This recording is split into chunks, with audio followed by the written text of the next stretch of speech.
اور ایک نقطہ یہ بھی ذہن میں رکھیے کہ جو شخص اللہ تعالیٰ کی محبت سے اعراض کرتا ہے، اللہ تعالیٰ اس بندے سے ناراض ہوتے ہیں اور اس کو نفسانی محبتوں میں گرفتار کر دیتے ہیں۔ یہ اللہ تعالیٰ کا عذاب ہوتا ہے بندے کے اوپر کہ اللہ تعالیٰ کسی بندے کو مخلوق کی محبت میں گرفتار کر دے۔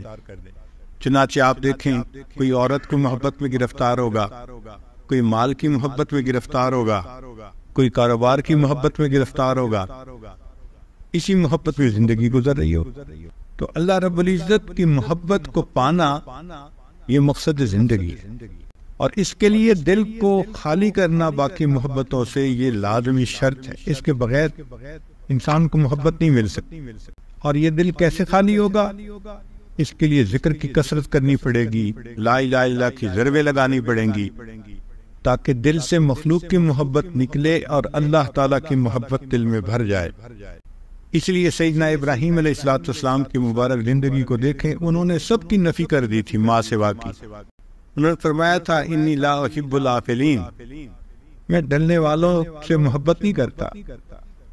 تو مرنے والوں سے اور ڈھلنے والوں سے کیا محبت کرنی؟ محبت کرنی ہے تو اس ذات سے کریں جو حی و قیوم ہے، ہمیشہ رہنے والی ہے۔ میر مت مرنا کسی گلفام پر، خاک ڈالو گے انہی اجسام پر۔ مرنے والوں سے ڈلنے والوں سے کیا محبت کرنی؟ محبت کرے تو انسان اللہ رب العزت سے کرے جو ہمیشہ رہنے والی ذات۔ جبریل علیہ السلام تشریف لائے اور انہوں نے اللہ کے پیارے حبیب صلی اللہ علیہ وسلم سے عرض کیا، اے اللہ کے حبیب صلی اللہ علیہ وسلم، احبب من شئت، جس سے چاہے آپ محبت کریں، فإنک مفارق، ایک دن آپ کو جدا ہونا ہے۔ تو اصول سمجھ لیجئے، جو مخلوق سے محبت کرے گا ایک نہ ایک دن اس کو مخلوق سے جدا ہونا پڑے گا، جو اللہ سے محبت کرے گا ایک نہ ایک دن اللہ سے ملا دیا جائے۔ تو محبت تو اللہ سے کرنی چاہیے، دعا مانگنی چاہیے کہ اللہ ہمیں ایسی محبت عطا فرما۔ اب اس محبت کی کچھ علامات ہیں، جن علامات سے پتہ چلتا ہے کہ اس بندے کے دل میں اللہ تعالیٰ کی محبت موجود ہے۔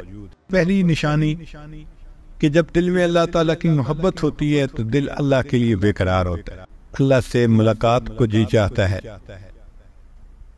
اور حدیث پاک میں فرمایا کہ جو بندہ اللہ سے ملاقات کو محبوب رکھتا ہے تو اللہ تعالیٰ اس سے ملاقات کو محبوب رکھتے ہیں۔ من احب لقاء اللہ احب اللہ لقاءہ۔ تو محبت کی پہلی علامت کہ دل اللہ کے لیے بے قرار رہتا ہے اور انسان اللہ تعالیٰ کی محبت پانے کے لیے تڑپتا ہے، اور پھر دل چاہتا ہے کہ محبوب سے محبت کا اظہار کریں۔ محبت اظہار چاہتی ہے، عشق اور مشق یہ اظہار چاہتے ہیں، چھپے نہیں رہ سکتے۔ تو اللہ تعالیٰ کی محبت بھی اظہار مانگتی ہے، تو اظہار کیسے کریں؟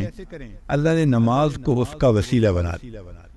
چنانچہ ہم جب نماز پڑھتے ہیں نا تو گویا اللہ تعالیٰ سے اپنی محبت کا اظہار کر رہے ہوتے ہیں، اللہ کے سامنے ہاتھ باندھ کے کھڑے ہوتے ہیں، پھر رکوع کرتے ہیں، پھر سجدہ کرتے ہیں۔ یہ گویا اللہ سے محبت کا اظہار ہے، یہ ایک وسیلہ ہے اللہ سے محبت کا۔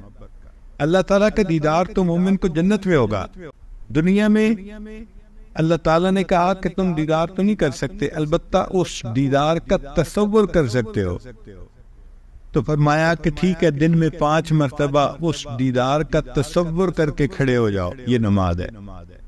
اس لیے فرمایا ان تعبد اللہ کأنک تراہ، تم اللہ کی عبادت ایسے کرو جیسے اسے دیکھتے ہو۔ فإن لم تکن تراہ فإنہ یراک، اور اگر یہ تمہارے لیے مشکل ہے تو یوں محسوس کرو کہ اللہ تمہیں دیکھ رہا ہے۔ تو بھئی ہم محبوب کو دیکھیں یا محبوب ہمیں دیکھے، مقصد تو وہی دیدار کا ہوا نا۔ تو دن میں 5 مرتبہ مشق کروائی کہ جنت میں جو چیز تمہیں ملنی ہے اس کا تصور کر کے یہاں اپنا ٹائم گزارو۔ جب محبوب سے ملاقات نہیں ہو سکتی تو اس کے تصور میں ہی مزہ آتا ہے، دستور ہے۔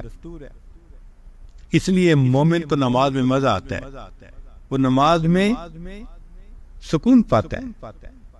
نبی علیہ الصلوۃ والسلام ارشاد فرماتے تھے، ارحنی یا بلال، اے بلال مجھے ٹھنڈک پہنچا، یعنی اذان دے، اذان سن کے میرے دل کو ٹھنڈک مل جائے گی۔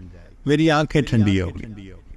اور نبی اسلام نے فرمایا کہ میں 3 چیزوں سے محبت کرتا ہوں، اور ان میں سے ایک فرمایا وَقُرَّةُ عَيْنِي فِي الصَّلَاةِ، میری آنکھوں کی ٹھنڈک نماز میں ہے۔ تو یہ اللہ تعالیٰ کی محبت کا نتیجہ تھا کہ اللہ کے حبیب صلی اللہ علیہ وسلم کی نماز میں ایسا مزہ آتا تھا۔ کہتے ہیں کہ ایک بزرگ تھے، ان کے سامنے کسی نے کہہ دیا کہ یہ جنت میں نماز نہیں ہوگی، تو ان کی آنکھوں میں سے آنسو آ گئے۔ کسی نے کہا کہ حضرت رو کیوں رہے ہیں؟ اور ماننے لگے بھئی اگر جنت میں نماز نہیں ہوگی تو پھر جنت میں مزہ ہی کیا آئے گا؟ کتنا ان کو مزہ آتا ہوگا نماز میں، کہ نماز نہ ہوگی تو جنت پہ پھر مزہ ہی کیا ہے۔ ایک نوجوان آیا اور حضرت حاجی امداد اللہ ماجد مکی رحمۃ اللہ کے سامنے اس نے بیٹھ کے نا جنت کی باتیں شروع کی۔ حضرت سنتے رہے، جب اس نے بات مکمل کر لی تو فرمانے لگے کہ بھئی اگر قیامت کے دن اللہ نے ہم پر رحمت فرمائی تو میں تو یہ عرض کروں گا اللہ مجھے اپنے عرش کے نیچے مصلی کی جگہ دے دی۔ کتنا مزہ آتا ہوگا کہ میں تو اللہ سے یہ نعمت مانگوں گا اللہ مجھے عرش کے نیچے مصلی کی جگہ دے دی۔ ہمیں جو مزے دنیا میں نصیب نہیں ہو سکتے وہ مزے اللہ والوں کو نماز کے ذریعے سے حاصل ہو جاتے ہیں۔ حضرت مولانا یحییٰ رحمۃ اللہ لمبا سجدہ کرتے تھے۔ کسی نے پوچھا حضرت اتنا لمبا سجدہ؟ فرمایا جب میں سجدہ کرتا ہوں مجھے یوں محسوس ہوتا ہے کہ جیسے میں نے اپنے آقا کے قدموں پہ سر رکھ دیا، میرا سر اٹھانے کو دل نہیں کرتا۔ وہ کیسی نماز ہوگی محبت بھری کہ بندہ سجدہ کرے اور یوں محسوس کرے کہ میں آقا کے قدموں پہ سر رکھ رہا۔ حضرت مولانا فضل الرحمان گنج مراد آبادی رحمۃ اللہ علیہ نے ایک مرتبہ فرمایا اشرف علی جب میں سجدہ کرتا ہوں مجھے یوں محسوس ہوتا ہے جیسے قدرت نے میرے رخسار کا بوسہ لے لیا۔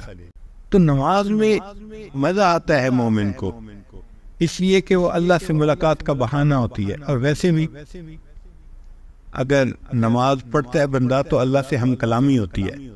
حدیث پاک میں ہے الحمدللہ رب العالمین، جب یہ کہتے ہیں تو اللہ جواب دیتے ہیں حمدنی عبدی، میرے بندے نے میری حمد بیان کی۔ تو ایک ایک آیت مومن پڑھ رہا ہے اور اس کے جواب میں پروردگار عالم اس کا جواب دے رہے ہیں، تو ہم کلامی ہوئی نا۔ اسی لیے یہ محبت کی علامات ہیں۔ جس کو اللہ سے محبت ہوگی وہ نمازیں بھی پڑھے گا، پھر نوافل کو بہانہ بنائے گا اللہ سے ملاقات کا۔ بہانے سے وہ کبھی تحیۃ المسجد پڑھ رہا ہے، تحیۃ الوضو پڑھ رہا ہے، اشراق پڑھ رہا ہے، چاشت پڑھ رہا ہے، اوابین۔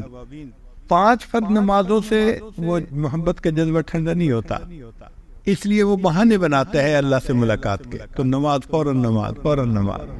اللہ والوں کو آپ دیکھیں گے کہ دن میں بھی پڑھتے ہیں نمازیں، راتوں میں بھی۔ تتجافا جنوبہم عن المضاجع یدعون ربہم خوفا وطمعا ومما رزقناہم ینفقون۔ ایک جگہ فرمایا وَقَانُوا قَلِيلًا مِّنَ اللَّيْلِ مَا يَهْجَعُونَ وَبِالْأَسْحَارِ هُمْ يَسْتَغْفِرُونَ۔ ہمیں تو فجر کے اٹھنے کے لیے بھی الارم لگانے پڑتے ہیں، اس لیے کہ بیٹری کمزور جو ہوئی۔ جن کو اللہ نے محبت کا جذبہ دیا ہوتا ہے تو ان کے تو اندر بیٹری، ان کے اندر کلاک فٹ ہوتا ہے، بالکل صحیح وقت پہ بستر ان کو اچھال دیتا ہے، وہ کھڑے ہو جاتے ہیں اللہ کی محبت میں۔ مجھ کو نہ اپنا ہوش نہ دنیا کا ہوش ہے، مجھ کو نہ اپنا ہوش نہ دنیا کا ہوش ہے، بیٹھا ہوں مست ہو کے تمہارے جمال میں، تاروں سے پوچھ لو میری روداد زندگی، راتوں کو جاگتا ہوں تمہارے خیال۔ وہ اللہ کی یاد میں، اللہ کی محبت میں راتوں کو مصلی پہ کھڑے ہوتے۔ میری فریاد سن لے میرے مولا، بنا لے اپنا بندہ دل بدل دے۔